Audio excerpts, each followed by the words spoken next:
السلام علیکم جی. خبر بہت بڑی ہے لیکن یہ خبر میں نے کرافٹ کی ہے. ٹھیک ہے, میں نے کرافٹ نہیں کی ہے, ارد گرد پھیلی ہوئی ہے. ایک نیا حملہ ہونے لگا ہے, بلکہ ہو چکا ہے. ہم صرف اس کی نشاندہی کرنے لگے ہیں کہ یہ جو ہے یہ کوئی مناسب بات نہیں. ایک جی حافظ صاحب پہ یہ کیسا حملہ ہے اور اس پہ ہم کیسے جوڑیں گے, یا اس کی طرف یہ کیسے مڑ گیا ہے. اور ان کو چونکہ حافظ صاحب سمبلائز کرتے ہیں پاکستان کی آرمی کو, اور جو اس کے ایک اہم عام آئی ایس آئی کے سربراہ ہیں وہ بھی اس کا ایک سب آرڈینیٹ ڈپارٹمنٹ ہے, تو یہ حملہ اس طرف آ رہا ہے. تو میرا مطلب حملے کے اندر ممد و معاون بننا نہیں ہے, میرا عمل اس حملے کے اوپر شور ڈالنا کہ اے حملہ ہون لگا جے, ادھروں روک لو, اس فرنٹ کو کور کر لیں, اس فرنٹ سے حملہ ہو رہا ہے. ٹرانزیکشن ہوئی جی پچھلے دنوں بول ٹی وی کی. بول ٹی وی جو ہے اس کو یہ کہہ کے لانچ کیا گیا کہ وہ 5ویں پشت کی دوگلی ابلاغی جنگ کے تحت پاکستان کی آئی ایس آئی کا پروجیکٹ ہے.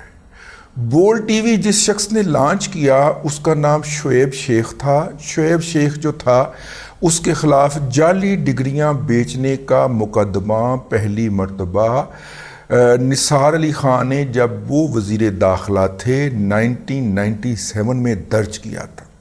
1997-98 کے اندر ابھی سوشل میڈیا نہیں آیا تھا, تو آپ کو ای میلز آتی تھیں. ان ای میل کے اندر بول کی جو مدر کمپنی تھی ایگزیکٹ کی ای میلیں میرے ان باکس کے اندر محفوظ ہیں, جس کے اندر وہ مجھے نیو کراچی یونیورسٹی اور کراچی یونیورسٹی کی ڈگریز آفر کرتے تھے. 10,000 روپیہ اس وقت انہوں نے ڈیمانڈ کیا تھا.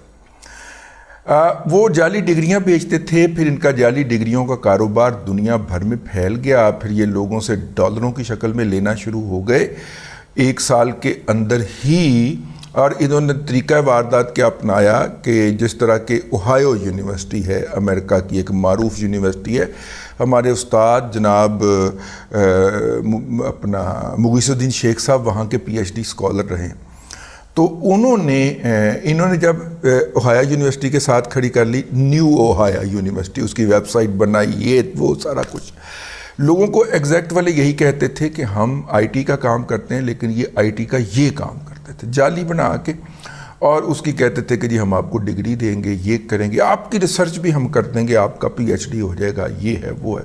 اور یہ کر کے تو ان سے ہزاروں ڈالر اینٹھا کرتے تھے. اور امریکنز نے اب جناب مسئلہ یہ ہوا کہ جیسے ہی مشرف صاحب تشریف لائے تو یہ جعل ساز جو ہے شعیب شیخ یہ جا کے مشرف صاحب کی بغل میں بیٹھ گیا. اور مشرف صاحب کو چونکہ اس وقت آئی ٹی کا بخار چڑھا ہوا تھا, ایک سمپل بی کام جو تھا وہ ان کا ایڈوائزر تھا آئی ٹی کے اوپر, انہوں نے مشرف صاحب کو چغت بنایا اور جناب مشرف صاحب اس صاحب کو بھی بغل بچہ بنا لیا جس کا نام شعیب شیخ ہے. اور یوں اس کی ترقی ہوئی. پاکستان سے پورن انڈسٹری کا آغاز شعیب شیخ نے کیا. یہ مختلف ہوٹلوں پارکوں کے اندر جو تھا وہ کیمرے لگوا کے اور وہاں کی ویڈیوز جو تھی وہ سیل کیا کرتا. میں نے ایک اس طرح کے پورن کے ماہر سے یا اس کے عادی شخص سے پوچھا, میں نے کہا یار یہ جو بچے بچیاں مختلف جگہوں پہ جا کے حرکتیں کرتے ہیں ان کا کیا آپ نے کرنا ہوتا ہے؟ آپ کے پاس پروفیشنل لوگوں کا مٹیریل ہوتا ہے جو کہ باقاعدہ کیریئر کے ہولڈر ہیں. اس نے کہا نہیں, یہ جو ایمیچور کام ہوتا ہے نا اس کی ایک اپنی مارکیٹ, تو یہ اس کو وہ ایمیچور کیٹیگری کے اندر یہ لارجسٹ ایکسپورٹر بن گیا. پورن کی بہت ساری ویب سائٹس جو تھیں وہ دوسرے ملکوں سے اگرچہ ہوسٹ ہو رہی تھیں, لیکن ان کے اوپر ڈیٹا جو تھا وہ ایگزیکٹ کے ہیڈ آفس سے ہی شو ہو رہا تھا.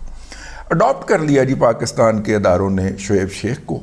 تو شعیب شیخ صاحب جو ہیں وہ فرنٹ پہ آ گئے اور انہوں نے جناب ایگزیکٹ کو دن دگنی رات 8 گنی ترقی دی. کرتے کراتے جناب اب مشرف صاحب جو تھے وہ امریکہ کے پوڈل بن گئے تھے, کتورے بن گئے تھے, لاڈلے بن گئے تھے. تو امریکنز نے ان کی بہت ساری غلطیوں سے صرف نظر کر لیا. اگلے 8-10 سال شعیب شیخ کی طرف کسی نے مڑ کے بھی نہیں دیکھا. پھر نیو یارک ٹائم نے ایک خبر چھاپی, دوسری خبر چھاپی, تیسری خبر چھاپی. پھر امریکہ کے اندر جو شخص سی آئی اے کی طرف سے اس سارے معاملے کے اوپر انویسٹیگیشن کا ایجنٹ کے طور پہ اپنا متعین رہا اس کی بھی بک آ چکی ہے، اب تو باقاعدہ کتاب آ چکی ہوئی ہے، اس کی کتاب آ گئی۔ تو امریکن گورنمنٹ نے 2 معاملات کے اندر 2013 کے بعد بلکہ 12 کے بعد پاکستان کو آنکھیں دکھانا شروع کی۔ ایک خادم علی شاہ بخاری جو تھا وہ ایران کی بلیک منی کا سب سے بڑا مرکز بنا ہوا تھا، KASB بینک۔ اس کے اندر جب آخر کار امریکنز نے جب فائنل پاکستان کو وارننگ دی، 5ویں فائنل وارننگ ہوتی ہے، فائنل وارننگ جب ریزرو بینک آف امریکہ نے جاری کی پاکستان کو کہ آپ کے بینکنگ کے نظام کے اندر ایران کی بلیک منی جو ہے وہ سرکولیٹ کر رہی ہے، تو پھر ہم اٹھے ایسے کر کے۔ انہوں نے کہا اب اگر آپ نے اس وارننگ کے بعد بھی اپنے ان بینکوں کے خلاف کوئی ایکشن نہیں کیا تو پھر ہم آپ کے اوپر مالی پابندیاں لگا دیں گے، آپ کے انٹرنیشنل LCs نہیں کھلیں گی، آپ کے چیک ڈس آنر ہو جائیں گے۔ تو پھر پاکستان نے اس وقت بھاگم بھاگ جناب ایکشن کیا اور KASB بینک کا لائسنس واپس لیا گیا اسٹیٹ بینک کی طرف سے، اور KASB بینک جو کہ فراڈ کا، منی لانڈرنگ کا، جھوٹ کا سب سے بڑا مرکز بن چکا ہوا تھا، اس کو اٹھا کے 1 روپے کے عوض بینک اسلامی کو دے دیا گیا۔ اور مزے کی بات یہ ہے کہ پچھلے دنوں بینک اسلامی پاکستان بھی JS نے خرید لیا، جہانگیر صدیقی صاحب نے خرید لیا۔ جہانگیر صدیقی صاحب کے اپنے JS بینک کا یہ حال ہے کہ اس کا شیئر 6.5 روپے کا ہے اور بینک اسلامی کا شیئر 14 روپے کا ہے، یعنی جس بینک کی اپنی کریڈیبلٹی، اپنا ویٹ یا اپنا جو معاشی صحت ہے، اس کا یہ حال ہے کہ وہ اس کا شیئر اپنی فیس ویلیو 10 روپے سے کم یعنی کہ 6.5 روپے پہ ٹریڈ ہو رہا ہے، یعنی کہ وہ بینک لاس میں ہے، کسی کو دیتا دلاتا کچھ نہیں ہے، کوئی بونس کوئی ڈیویڈنڈ وغیرہ نہیں دیتا، حالانکہ JS صاحب اس معاملے میں کافی فراخ دل واقعہ ہوئے۔ ٹھیک ہے، ان کی کمپنیاں جو ہیں وہ یا جن کمپنیوں کے اندر وہ ایز اے وینچر کیپٹلسٹ گھستے ہیں اس کمپنی کو اٹھا دیتے ہیں، وہ مطلب کہ بونس وغیرہ خوب دیتے ہیں۔ اس لیے نہیں کہ میرے دل میں ان کے لیے کوئی ہمدردی ہے یا میں ان کا بڑا احترام کرتا ہوں، اس لیے بھی کہ وہ پروفیشنل آدمی، ٹھیک ہے، اور ونڈ کے کھانے کے اوپر یقین رکھتے ہیں۔ سارا کچھ آپ نہ کھائیو، اپنے پارٹنرز کو بھی، شیئر ہولڈر کو بھی کچھ دو، ٹھیک ہے۔ تو اس JS کا اگر JS بینک جو ہے اس کا بیڑا غرق ہوا پڑا ہے تو اس کا مطلب ہے کہ بہت بڑا فائنانشل ہول ہے، ٹھیک ہے۔ وہاں پہ انتہائی انکمپیٹنٹ لوگ بیٹھے ہوئے ہیں، یا اس کے پاس انہوں نے سارے JS نہیں ہائر کیے ہوں گے یا علی نے ہائر کیے ہوں گے، لیکن انکمپیٹنٹ لوگ بیٹھے ہیں۔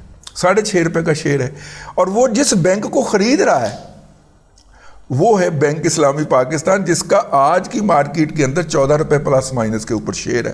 تو اس سے آپ اندازہ کر لیں۔ اینی ہاؤ، یہ میں کسی اور طرف نکل گیا، تو وہ KASB بینک جو تھا وہ تھما دیا گیا، ٹھیک ہے، بینک اسلامی کو، اور بینک اسلامی بھی بک گیا۔ اب ہوتا کیا ہے کہ جناب اللہ آپ کا بھلا کرے، KASB بینک سے کیریئر کا آغاز کرتے ہیں یہ چشتی صاحب جو ہیں، اور چشتی صاحب جو ہیں یہ اللہ آپ کا بھلا کرے پاکستان نیوی کے ریٹائر جتنے جنرل صاحب تے حملہ ہو رہا ہے ادھر میں آ رہے ہیں۔ تو ایگزیکٹ کا ایک وارننگ آ گئی تھی KASB کی، اور ایک وارننگ آئی تھی ایگزیکٹ کی کہ یہ ہم نے واچ کیا ہے، یہ رپورٹ ہے، یہ ڈگریاں کر رہے ہیں۔ تو پھر آپ کو پتہ ہے بول کے دفاتر کے اوپر FIA نے ریڈ کیا، وہاں سے جعلی ڈگریوں کے سارے کاغذات برآمد کیے گئے، جعلی ڈگریاں برآمد کی گئیں، ویب سائٹس لاک کی گئیں، اور اس کے بعد جو تھا چونکہ ابھی اس نے لانچ کرنا تھا بول TV، اس کے بعد وہ سارے اس نے 10 گنا سیلریوں کے اوپر لوگ ایکوائر کر لیے تھے،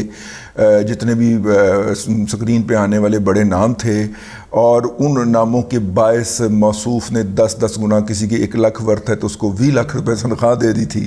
سارے ناجائز پیسے تھے، کتے باندھنے تھے اپنے ارد گرد دوسروں پہ بھونکنے کے لیے۔ سیدھی سی بات ہے بھائی جان، میں لگی لپٹی نہیں رکھتا، اس نے 10 15 20 بڑے بڑے بل ڈاگ کتے باندھنے تھے دوسروں پہ بھونکنے کے لیے۔ اچھا، چونکہ پاکستان، الزام یہ لگتا ہے کہ پاکستان کی پریمیئر ایجنسی ISI ان کو گود لے چکی ہوئی تھی، تو پھر ان کے کہنے کے اوپر یہ سارا کچھ بول TV، اور بول TV کے جو مینیجر تھے وہ آپ کو پتہ چل گیا ہوا ہے، جو اس کی ایڈمنسٹریشن سائٹ دیکھتے تھے وہ تھے جناب فیض حمید صاحب کے بردر ان لا تھے، ٹھیک ہے۔ تو وہ جہاں پہ بھی جاتے تھے تو وہ کہتے تھے کہ بول TV جو ہے وہ پاکستان آرمی کا پروجیکٹ ہے، ISI کا پروجیکٹ ہے، اور ناجائز اس کا لائسنس ہونے کے باوجود بھی کسی عدالت نے اس معاملے کو ٹیک اپ نہیں کیا، بلکہ جو عدالت میں گئے تھے پاکستان براڈ کاسٹر ایسوسی ایشن، یہ چینلوں کی تنظیم جو ہے، اس کو بھی دبکا مار کے بٹھا دیا گیا، دوبارہ چون ہی کٹی نا تمام چینلوں نے، فیض حمید صاحب زندہ باد۔ تو وہ جناب موصوف جو تھے وہ بول ٹی وی لانچ ہو گیا۔ اب یہ بول ٹی وی بکا ہے جی، ٹھیک ہے۔ اچھا، جس صاحب نے بول ٹی وی خریدا ہے ان کا نام ہے جی شہریار چشتی، اور ان کے بھائی ہیں سمیر چشتی، یہ دو بھائی ہیں۔ شہریار چشتی صاحب کون ہیں اور سمیر چشتی صاحب کون ہیں؟ یہ جی ایک پاکستان نیوی کے ایڈمرل صاحب کے صاحبزادگان ہیں، ٹھیک ہے۔ انہوں نے جناب امریکہ کی اوہایو یونیورسٹی سے، اوہایو ویلسین یونیورسٹی سے انہوں نے ہمیں ابھی وہی ہوئے نہیں چلے اپنا ایگزیکٹ والی ہی ہوئے باہر، اوہایو ویلسین یونیورسٹی جو ہے نہیں Vaseline university, Ohio Vaseline university جو ہے وہاں سے انہوں نے بی ایس کیا ہوا ہے، گریجویشن کیا ہوا ہے، اور کیریئر کا آغاز کے اے ایس بی سے کیا ہے۔ کے ایس بی سے نکل کے پھر یہ چلے جاتے ہیں ہانگ کانگ، اور ہانگ کانگ میں یہ سٹی بینک سے نہیں، کے ایس بی سے نکل کے وہ Hong Kong city bank Karachi میں جاتے ہیں۔ سٹی بینک کراچی ذہن میں رکھنا ہے، جتنے بدماش ہیں نا سارے سٹی بینک کراچی سے ہی نکلے ہیں۔ ویسے عارف نقوی سٹی بینک کراچی، شوکت ترین سٹی بینک کراچی، یہ جتنے بھی 2 نمبر ہیں نا وہ سٹی بینک کراچی سے نکلے، تو موصوف بھی سٹی بینک کراچی پہنچ جاتے ہیں۔ اور جناب اللہ آپ کا بھلا کرے، یہ دن دگنی اور رات چگنی ترقی کرتے ہوئے انویسٹمنٹ بینکر کا یہ شعبہ اپناتے ہیں، اور دن دگنی اور رات چگنی ترقی کرتے ہوئے ان کے خلاف بہت سارے الزامات ہیں جی۔ ان کے جتنے بھی ایسٹس ہیں وہ برٹش ورجن آئی لینڈ کے اوپر رجسٹر ہیں، یعنی آف شور ایسٹ ہیں۔ مشرق بینک کا کیس ان کے خلاف عدالت میں پڑا ہوا ہے، اور بھی بہت سارے کیسز ان کے خلاف عدالت میں ہیں جس میں ان کے اوپر منی لانڈرنگ اور 2 نمبری کے الزامات ہیں۔ بہرحال پروفٹ ہے جی ایک میگزین، یہ میرا خیال ہے پاکستان ٹوڈے والوں کا ہے، انہوں نے ان کا انٹرویو کیا ہے یہ شہریار چشتی صاحب کا۔ اس سے پہلے انہوں نے پاکستان کے اندر جو تھا وہ خریدا، یہ جو ڈیوو بس سروسز ہے وہ انہوں نے خریدی۔ اس کے بعد ایک اب دیکھیے جنرل صاحب پہ حملہ کہاں سے ہو رہا ہے۔ انہوں نے پاکستان سے دور بیٹھ کے ایک آف شور جگہ کے اوپر ابراج کیپٹل کے ساتھ ڈیل کیا، اور کے الیکٹرک جو ہے اس کے تمام شیئر جو تھے، وہ والے شیئر جو ابراج کے پاس تھے وہ انہوں نے بائی آؤٹ کر لیے، اور یہ کے الیکٹرک کے آپریٹر اور آپریشن مینیجر بن چکے ہیں۔ پی ٹی آئی کا 2 نمبری ہو دنیا کے اندر اور پی ٹی آئی کا نام نہ، یہ کیسے ہو سکتا ہے؟ پی ٹی آئی کا ایک کراچی کا جو ایم این اے ہے اس نے سی ای او کے طور پہ کے الیکٹرک کو جوائن کر لیا ہے، ٹھیک ہے۔ اس سے یہ بھی پتہ چلتا ہے کہ ابھی تک نمبر 1 ادارے کے اندر یعنی کہ آئی ایس آئی کے اندر پی ٹی آئی کے لیے کتنی محبت کار فرما ہے۔ تو پی ٹی آئی کا ایک صاحب کا ایم این اے جو ہے ہو سکتا ہے وہ ریزائن کر کے تو پریس کانفرنس کر گیا ہو، لیکن اس نے as a C E O join کر لیا ہے۔ یہ اب انہوں نے تیسرا جب بول ہائر کیا ہے تو اس کے خلاف 2 جگہ کے اوپر امریکہ میں خبریں چھپی ہیں یا چھپوائی گئی ہیں۔ ایک ہے رپورٹر، ایک ویب سائٹ ہے، اور دوسرا ہے وہی مشہور و معروف دنیا کا سب سے بڑا فراڈیا سیم بینکمین فرائڈ، جس نے کرپٹو کے اندر سب سے بڑا $30 ارب کا فراڈ کیا ہے، اور اس وقت امریکی جیل میں ہے اور اس وقت انڈر ٹرائل ہے۔ سیم بینکمین فرائڈ کی ویب سائٹ انٹرسیپٹر، ایک انٹل کچول قسم کا یوتھیا کہتا ہے کہ اس کے لیے تو ایران کی کسی فیملی میں نے ڈونیشن دی ہوئی ہے۔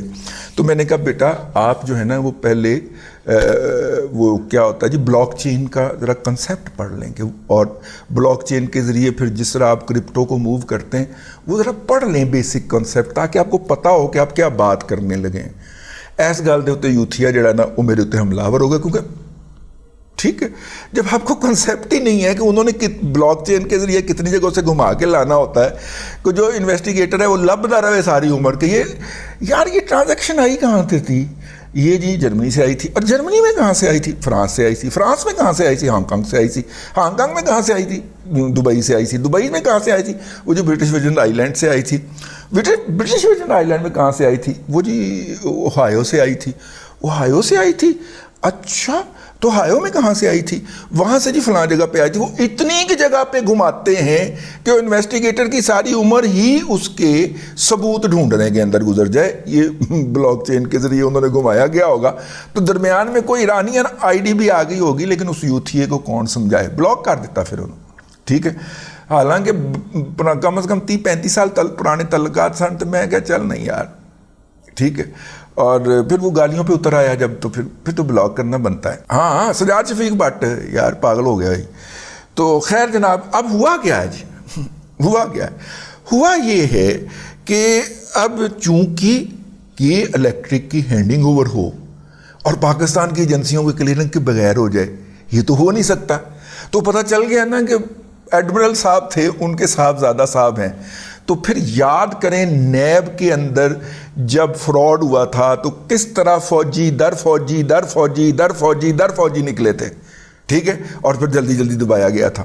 کس طرح افسران جناب یہ حیدرآباد سازش کیس کا بھتیجا اور بھانجا اور پھر ایک ریٹائرڈ ایئر فورس افسر, اور اس نے کمپنی قائم کی, اور کمپنی جو تھی وہ ایرانین کے ذریعے, یہ ایرانی بھی ضرور قوم کے آئے ہیں, ایک ایرانین کے ذریعے امریکہ کے اندر, اور پھر اس کو ملینز آف ڈالر ادا کیے گئے جرمانے کے طور پہ کہ جو بھی پاکستان میں پیسے پکڑے جائیں گے وہ اس کی حصے دار ہوگی. تو پھر اس کے ساتھ کانٹریکٹ ختم, اور کانٹریکٹ آپ ختم نہیں کر سکتے تھے تو اتنا جرمانہ دو. تو پھر جرمانہ عمران خان کی حکومت نے پے کیا.